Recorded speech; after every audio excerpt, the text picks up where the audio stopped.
Alors avant de commencer la vidéo, je vous rappelle que j'organise une retraite de méditation du 22 au 25 août en Charente et les inscriptions se terminent le 25 juillet. Toutes les infos sont en description. Je vous souhaite une bonne vidéo. Qu'est-ce qui se passe lorsque l'on pratique une voie spirituelle? On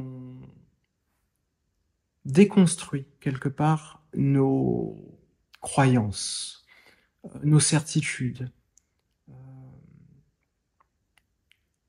Au début, lorsque par exemple on apprend à se concentrer sur sa respiration, on voit déjà que notre esprit va dans tous les sens. On se rend compte que les sensations, les pensées, toutes ces choses ne sont pas vraiment sous notre contrôle. Et au fur et à mesure, finalement, on peut se retrouver face à une profonde difficulté, une profonde angoisse existentielle, parce que finalement, on a commencé à percevoir quelques caractéristiques de la réalité. J'utilise le mot réalité parce que ça me paraît le plus adapté, mais du fonctionnement de tout ça. Et l'une de ces caractéristiques, finalement, c'est de voir que tout se déroule tout seul, qu'il n'y a personne derrière le volant. Et donc, c'est une réalisation qui peut être totalement libératrice lorsqu'elle est complète. C'est-à-dire que on se rend compte qu'on n'a pas besoin de penser ces pensées en avance, qu'elles sont déjà là, finalement, qu'elles jaillissent, et que de toute façon, c'est pas possible. Mais avant ça, finalement, avant qu'on se rende compte de ça, on vivait dans une dimension, on va dire, où on devait faire un effort pour produire quelque chose, pour produire un raisonnement, une pensée, ce qui va créer de la frustration, du stress, de l'angoisse. Et donc, quand on commence à pratiquer, on commence à réaliser que rien de tout ça n'est vrai. D'abord, on le réalise de façon intellectuelle, c'est-à-dire qu'on le réalise grâce aux enseignements, grâce aux vidéos YouTube, grâce aux livres, grâce aux centres de méditation, ou voilà, ça peut être plein de choses, grâce à une discussion avec un ami. Donc on comprend finalement que, on va dire, le libre arbitre n'existe pas, que l'ego n'existe pas, que les intentions, les croyances, les pensées, tout ça, c'est des choses qui surgissent, qu'il y a personne finalement qui contrôle ça.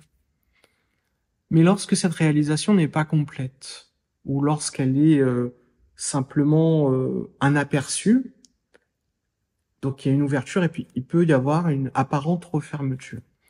Et il va y avoir une dissonance entre ce qu'on a vu ou ce qu'on a compris et ce qu'on va ressentir.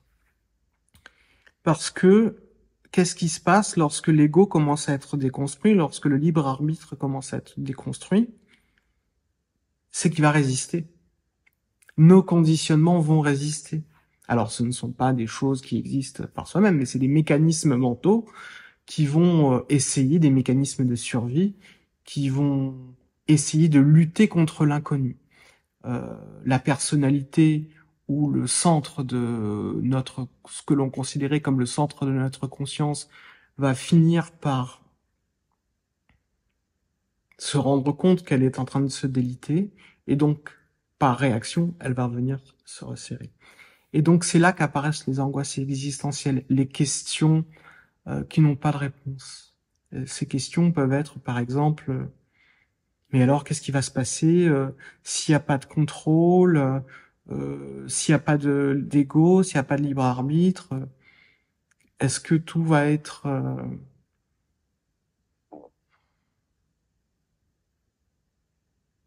est-ce que je vais tout perdre, finalement? Et est-ce que les choses seront différentes? Puis il y a aussi une nostalgie qui peut s'installer. C'est-à-dire que c'est un peu une petite mort. Et alors, qu'est-ce qu'on fait là? Comment est-ce qu'on va gérer ça? Comment est-ce qu'on va gérer cette angoisse existentielle? La réponse, c'est un petit peu toujours la même. C'est un peu celle que je propose dans mes accompagnements individuels, et puis c'est un peu également ce que je propose dans mes cours de méditation. C'est simplement ne rien faire.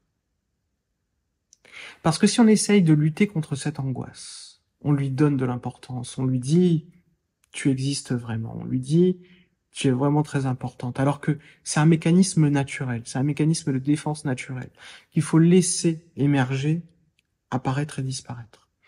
Si on essaye d'en faire quelque chose, si on essaye de se réassurer, on joue le jeu de l'ego, on joue le jeu de la sécurité. Et le jeu de la sécurité, c'est de se dire oui, je veux que les choses se déroulent comme je pense qu'elles devraient se dérouler. Mais on peut pas savoir comment les choses devraient se dérouler. On essaye simplement de faire le mieux qu'on peut et de laisser le monde être tel qu'il est. Et donc, simplement, une première pratique, parce que on peut utiliser la pratique, c'est simplement de dire voilà, bah c'est là. Et bah viens avec moi. L'angoisse, je la laisse être. Donc ça, c'est la pratique la plus naturelle qu'on puisse mettre en place. La pratique de la non-pratique. La pratique de défaire les tensions. Ce qui est aussi possible de faire, c'est d'apprendre finalement à voir les pensées comme des pensées, à voir les sensations comme des sensations, mais à les voir vraiment comme quelque chose qui est conditionné, qui n'est pas nous. Et donc là encore, il y a plein de techniques. Moi, je vous renvoie aux différentes méditations guidées qu'il y a sur ma chaîne, ou sur n'importe quelle autre chaîne d'ailleurs. Enfin, je veux dire, toutes les pratiques qui vont avoir pour objet de voir vraiment les choses telles qu'elles sont, auront le pouvoir de vous libérer, auront le pouvoir de vous dénouer ces angoisses existentielles. Mais finalement, c'est vrai, cette pratique d'ouverture, cette pratique de lâcher prise, cette pratique de laisser être les choses telles qu'elles sont, c'est encore une fois la pratique reine. Et il y a une autre pratique que vous pouvez mettre en place si jamais vous ressentez cette angoisse, ce truc de se dire là, je suis perdu en fait. Je sais plus ce que je dois faire sur mon chemin spirituel. J'ai l'impression de devenir fou presque. Bah, c'est pas oublier que vous n'avez pas besoin de croire en vos pensées. Parce que tout ça, tout ce qu'on se dit là, c'est des pensées, c'est des histoires qu'on se raconte. Et, et comme le dirait Liv Brunet, ces histoires que l'on se raconte, on n'est pas obligé de porter notre attention à ça. Et pour se libérer finalement de ces histoires et pour revenir au corps, aux sensations corporelles, qu'est-ce que ça fait finalement de croire à ces histoires? Est-ce que ça crée pas des émotions désagréables? Et les émotions désagréables, c'est quoi? C'est des sensations corporelles. Et donc, ces sensations corporelles, vous pouvez simplement les habiter, les ressentir, en faire un objet de contemplation et les accepter totalement. Parce que finalement, s'il n'y a plus cette résistance à ces émotions, il n'y a plus de pensées qui sont là pour essayer de les régler. Et c'est le fait d'avoir des pensées qui essayent de régler ces émotions, c'est ça qui va créer de la souffrance, qui va créer de l'anxiété. Et dès que vous revenez au corps et aux sensations, les pensées, elles vont vivre leur vie. Vous ne serez plus finalement investi dans les pensées. Vous serez vraiment dans le ressenti, et ce ressenti, si vous y accordez toute votre attention et toute votre ouverture, si vous expérimentez, que vous éprouvez vraiment ces émotions, vous allez voir que vous allez vraiment pouvoir les accueillir pleinement et elles vont circuler. Et simplement, il faut essayer de ne pas faire cela pour se débarrasser de quelque chose, mais plutôt de se dire, si je souffre, c'est parce que je refuse de ressentir. Si je souffre, c'est parce que je crois à mes pensées. Et simplement, je fais confiance, finalement, à l'intelligence naturelle de l'esprit. Et je reviens à la sensation. Et je me libère. Donc voilà quelques pistes, finalement, pour les angoisses spirituelles, les doutes, les malaises, les questionnements, les frustrations. Donc, vous pouvez aller voir, j'ai une playlist de méditation guidée. Et également, je fais des accompagnements individuels, donc n'hésitez pas à me contacter. Et j'organise là, bientôt, au mois d'août, du 22 au 25 août, une retraite à la tribu de Lavaux avec Yves Brunet. Donc c'est en Charente. Et c'est un moment pour creuser, pour approfondir la pratique et pour être vraiment dans l'exploration de son expérience consciente, pour pouvoir se libérer et se transformer. Bonne pratique.